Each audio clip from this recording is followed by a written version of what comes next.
This is Travel in 10. And now, your host, David Brody.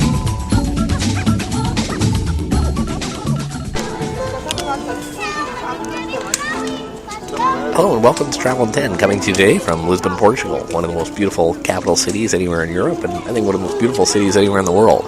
An amazing preserved heritage architecture everywhere throughout the city. Tons to see, tons to do.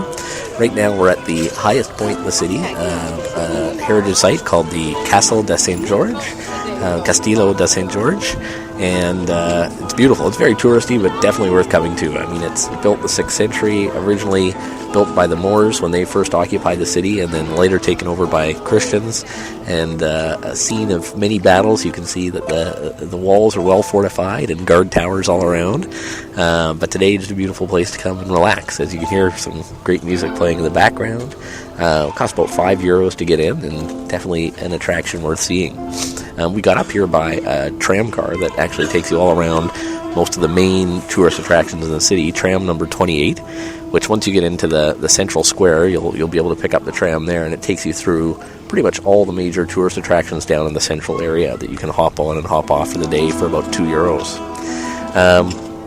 Last night we went and toured a district of town called the Bairro Alto district, which is sort of the center of nightlife, entertainment, some great restaurants there, lots of shopping, little boutiques that are all open till midnight. The restaurants go till 2, 3 in the morning. Our flight got in quite late, so we didn't go for dinner till about 12:30, 1 o'clock in the morning, and still found a place where you could find great barbecued Portuguese food and traditional Portuguese soups. Lots of great clubs for music. Fado music is the traditional folk music here, and lots of places in the Bairro Alto district where you can go hear that. Speaking to some of the locals here, they suggested if you are going to go to a Fado club, they're better to go to later in the evening. A lot of people said that for dinner they're not necessarily the best, they're a bit overpriced, but the entertainment is fantastic and worth going and having a drink and going to later in the evening. That just gives you a snapshot of a few of the attractions here in Lisbon, and we'll give you a bit more of things to see and do here in Portugal throughout the week.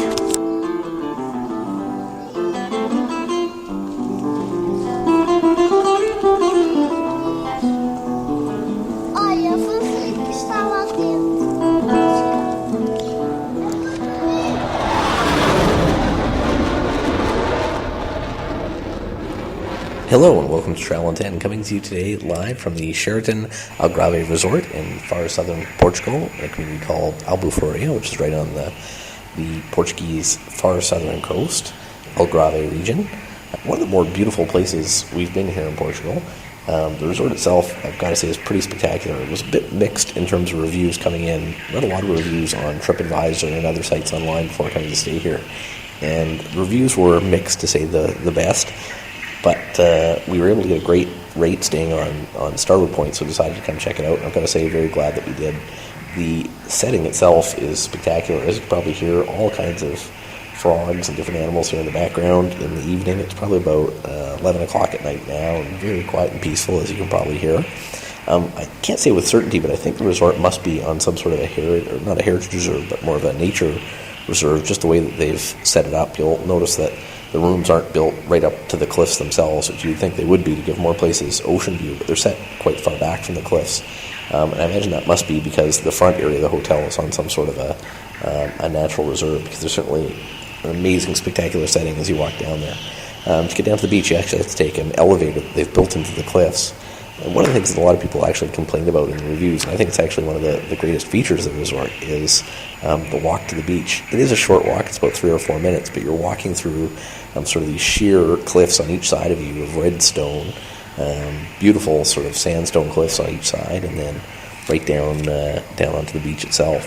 The beach itself, one of the better beaches I've been to anywhere. I mean, it's a beautiful yellow sand beach. All kinds of different places where you can sit and relax throughout the day. The Sheraton's got a great setup right in front, a beach club where you can go down and have lunch.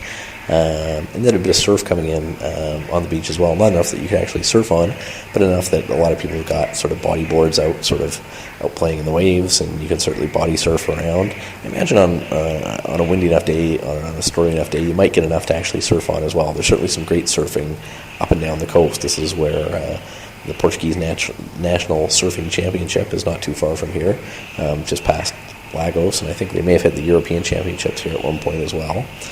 Lagos is a community about a half hour up the coast that we were into earlier this evening, and certainly a number of surf shops there in town, so that's just one of the activities that you'd find here on the coast.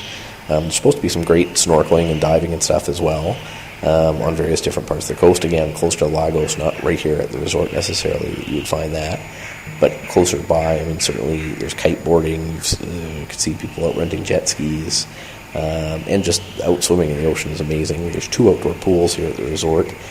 What they're known for actually is golf. I'm not a big golfer, but certainly if you were, you would find no shortage of golf courses here. I think there's about 11 golf courses within a short drive, and one enormous golf course right here at the resort itself. The complaints that you'd see in reviews on TripAdvisor talk about there being, a lot of families here, and that it's loud and too long of a walk to the beach. As I say, the walk to the beach part, certainly not a downside as far as I was concerned. There are a lot of kids here at the resort, but not any more than I think you'd find in any hotel around the world or any resort around the world. I guess the one complaint might be pricing, and depending on what you were paying to stay here. I mean, I certainly think on Starwood points it's great value, and I know before we came we saw what the price would be to book it on Expedia. On Expedia it was about $280 a night. Even at that price it's probably pretty good. But I was noticing in our room earlier this evening, they've got a listing of basically the full rack rate that you would pay if you hadn't booked online, or if you just showed up. The highest rate that they normally charge is €970 for the room we're in right now, so over $1,000 US, and certainly would be a lot more than I would want to pay for the room that we're currently staying in. It's a beautiful room, but it's not worth that much. And the other complaint might be around sort of the restaurants and other services here at the resort. One thing is, because it is a golf resort, they've got a number of sort of timeshare condos, and once in a while you'll find the concierges, rather than providing you with information on the local area, are trying to encourage you to go check out the timeshares, which isn't a great thing if you're sort of here on a holiday, a bit of a hassle. And the restaurants, I think are a bit overpriced for what you're getting as well. To go down to the beach club, and have a very basic sort of lunch with a jug of sangria, you're probably looking at about $60 or $70 US for 2 people. Where if you were to walk just outside of the resort here, to have that same, lunch, probably a better lunch actually, you'd be looking at sort of $15 or $20 total. So sort of a drastic difference between what you're paying on resort, off resort. Always at hotels, of course, you're paying a bit of a markup, but the markup here seems a bit excessive for what you're getting. That being said, the setting itself is incredible here at the hotel, and that certainly, if anything, would make a stay here worthwhile. Between sort of the facilities, the 2 outdoor pools, the 7 restaurants they've got, the amazing beach they've got, and the rooms themselves, I mean, they're certainly styled in a very sort of traditional Portuguese style. It really looks like, I think what you would typically think southern Portugal would look like, sort of whitewashed buildings with tile throughout the rooms, and the way they're furnished, everything is just very sort of typically Portuguese.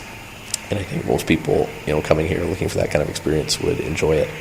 One of the complaints you sort of read about or hear about people coming down to the Algarve region is that it's too touristy and too many sort of Europeans here, or Americans here, and you don't get to experience the real Portugal. I think a bit of an unfair criticism. I mean, today we rented a car and drove around a bit, and you find that even just a short drive away, you can find sort of the types of traditional villages you would find anywhere else in the country, and access to all the types of restaurants and culture and things that you would find anywhere in Portugal. We've now traveled sort of from the far north, from north to south, and through a number of small communities.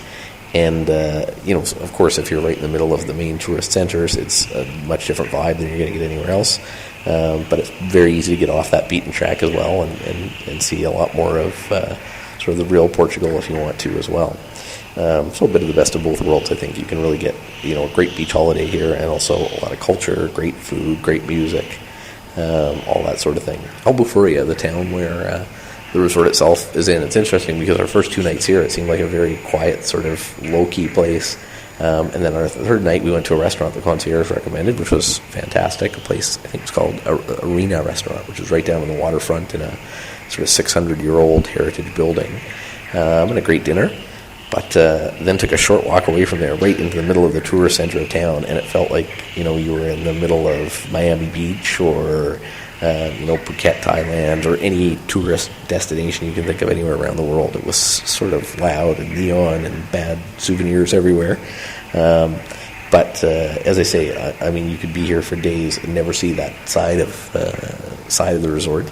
But certainly it's there if you want it as well. I mean, there's certainly a lot of great bars and restaurants, and a lot of very bad bars and restaurants as well. But a lot of choice and a lot of things to see and do. The two sort of main communities on the coast are Faro and Lagos. Haven't had a chance to go to Faro yet, but we did go to Lagos earlier today. And that seemed like a great place. I mean, lots of surf shops there, lots of... again, it's interesting because, they've got a couple of streets there that are very touristy, very sort of mediocre restaurants there, but it doesn't take much, to take a turn off and a few blocks away, and you'll find great places. We found a great sort of wine bar and tapas bar, which was still pretty touristy, but the food was fantastic and great price and just great atmosphere, great place to be. It overlooked this old sort of heritage building right across the street, and fantastic dinner there. So that's sort of been the experience throughout here, that, certainly the touristy side of the Algarve that you hear about is there, and you can have that type of holiday if you want to. But it's also not hard to find the more traditional, more authentic Portugal as well, and to find almost anything you're looking for.